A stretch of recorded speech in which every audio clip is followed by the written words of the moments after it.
Hi friends, എല്ലാവർക്കും എൻ്റെ പുതിയൊരു വീഡിയോയിലേക്ക് സ്വാഗതം.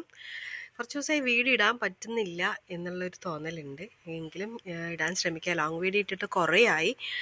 അപ്പോൾ എൻ്റെ താത്താൻ്റെ മോള് വന്നിട്ടുണ്ട്. അപ്പോൾ അവൾ പറഞ്ഞ്, കുഞ്ഞുമ്മ നമുക്കൊരു തേങ്ങാ ചമ്മന്തി മാങ്ങ ഉണ്ടായിരുന്നു, അപ്പോൾ തേങ്ങാ മാങ്ങയും കൂടി ചേർത്തിട്ടുള്ളൊരു ചമ്മന്തി ഉണ്ടാക്കാമെന്ന് പറഞ്ഞിട്ടാണേ. അപ്പോൾ അവളുടെ അഭിപ്രായം നമുക്കൊന്ന് പറയാമല്ലേ? അപ്പോൾ ഞാൻ എൻ്റെ ഉമ്മാൻ്റെ വീട്ടിൽ വന്നിരിക്കുകയാണ്. അപ്പോൾ ഇവിടെ വന്നപ്പോൾ സ്പെഷ്യലായിട്ട് തേങ്ങയും മാങ്ങയൊക്കെ ഇട്ടൊരു ചമ്മന്തിയാണ്. അത് കഴിക്കാൻ നല്ല ടേസ്റ്റാണ്. അത് കഴിക്കുമ്പോൾ കറിയൊന്നും വേണ്ട കേട്ടോ, നമുക്ക് ചോറും ആ ഒരു ചമ്മന്തിയും കൂടെ കഴിച്ചാൽ നല്ല ടേസ്റ്റാണ്. പിന്നെ പറയുമ്പോൾ തന്നെ വായിക്കൂടെ വെള്ളം വരും കേട്ടോ. ഇത് എൻ്റെ ഉമ്മ വെച്ച് പിടിപ്പിച്ച മുളക്, മാങ്ങ, അങ്ങനെ എൻ്റെ ഉമ്മക്ക് ഇതൊക്കെ വെച്ച് പിടിപ്പിക്കാൻ ഭയങ്കര ഇഷ്ടമാണ് കേട്ടോ. മത്തൻ്റെ അങ്ങനെ കൃഷിപരമായിട്ട് കുറച്ച് ഇഷ്ടങ്ങളാണ്. എനിക്കത് ഇഷ്ടമാണ് കേട്ടോ അതൊക്കെ ചെയ്യാനൊക്കെ. അപ്പോൾ നനച്ചുകുളിൻ്റെ ഒരു തിരക്കിലും കൂടിയാണ്. നോമ്പൊക്കെ വരാൻ പോവല്ലേ.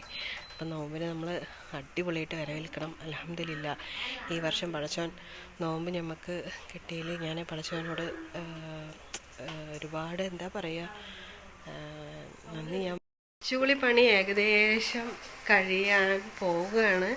അപ്പോൾ മാക്സിമം ഉള്ള ഇതൊക്കെ ചെയ്തിട്ടുണ്ട്. അപ്പോൾ ഇതാണ് താത്താൻ്റെ മോള്. അവൾ വന്നാൽ ഭയങ്കര രസമാണ് ഞങ്ങൾക്ക്. മുഖം ശരിക്കൊന്നും കാണുന്നില്ല അല്ലേ. ഇതാണ്. എന്താണ് നിനക്ക് പറയാനുള്ളത്? പറഞ്ഞോ.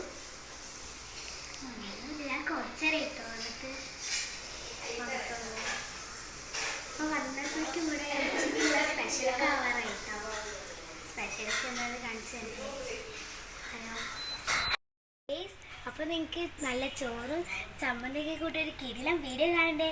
വരൂ.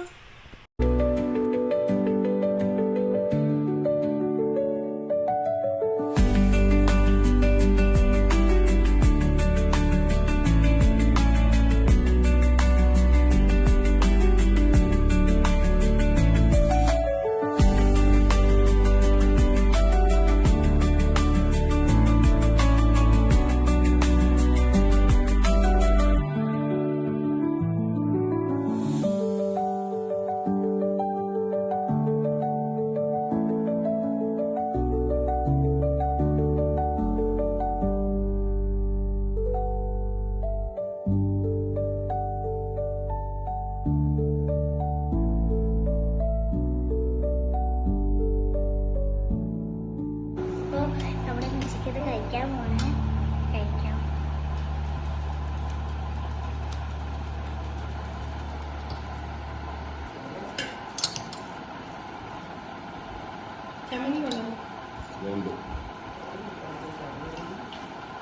അതായത് നമുക്കൊരു പപ്പടവും പിന്നെ കറിയൊക്കെ കൂട്ടി ഇത് ഞാൻ പറഞ്ഞ ചമ്മന്തി ഉണ്ട്, അതൊക്കെ നമുക്ക് എടുക്കാം.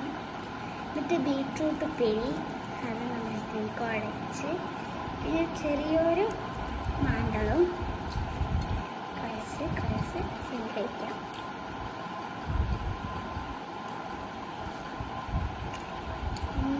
ടേസ്റ്റ് കേട്ടോ ഗൈസ്, നല്ല ടേസ്റ്റ് ഉണ്ട്. ഞാൻ നേരത്തെ പറഞ്ഞ മാങ്ങാച്ചാനും ടേസ്റ്റൊക്കെ കൂടി വരുന്നുണ്ട് കേട്ടോ. ട്രൈ ചെയ്ത് നോക്കണേ.